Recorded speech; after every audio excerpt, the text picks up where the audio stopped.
আওয়ামী সন্ত্রাসীদের অনেকে এখন বিএনপিতে ঢুকে পড়েছে।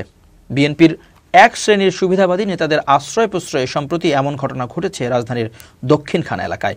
দক্ষিণখান থানা স্বেচ্ছাসেবক লীগ নেতা এবং চিহ্নিত সন্ত্রাসী জাকির ও হান্নান স্থানীয় বিএনপির আলোচনা সভায় বিএনপি নেতাদের পাশে বসে বক্তৃতা করায় দক্ষিণখান এলাকায় চাঞ্চল্যের সৃষ্টি হয়। এ ঘটনায় বিএনপির নেতাকর্মীদের মধ্যে ক্ষোভ, অসন্তোষ দেখা দিয়েছে। সূত্র জানায়, দক্ষিণখান এলাকার বাসিন্দা সাজ্জাদ হোসেন জাকির এবং আব্দুল হান্নান কুখ্যাত জমির দালাল ও জাল দলিলকারক হিসেবে পরিচিত। বিগত আওয়ামী দুঃশাসনের সময় তারা আওয়ামী লীগে যোগ দিয়ে রমরমা জমির দালালি ব্যবসা করে। এ চক্রান্তের ফাঁদে আটকা পড়ে বহু লোক সর্বশান্ত হয়। দক্ষিণখান ৩০০ ফুট পূর্বাচল এবং ভাটারা এলাকায় এরা ভূমিদস্যু হিসেবে পরিচিত। এলাকাবাসী জানায়, জাকির, হান্নান, মানিকজোড়, দক্ষিণখান কাওলা এলাকার বাসিন্দা। এ সময় তারা সব সময় একসঙ্গে ঘোরাফেরা করে।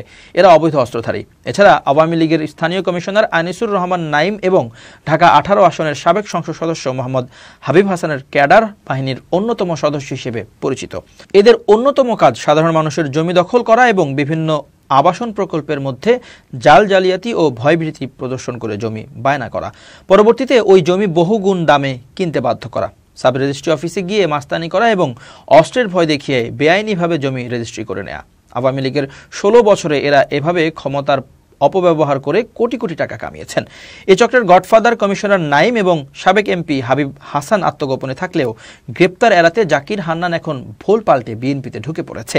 এখন তারা বলার চেষ্টা করছেন আগে বিএনপি করতেন, অথচ এদের কারণে আওয়ামী লীগের স্বৈরশাসনের সময় বিএনপির বহু নেতাকর্মী রাতে বাসায় ঘুমাতে পারেনি। জাকির, হান্নানের দ্বারা নানাভাবে হয়রানির শিকার ভুক্তভোগীরা এদের দ্রুত গ্রেপ্তার সহ দৃষ্টান্তমূলক শাস্তি দাবি করেন।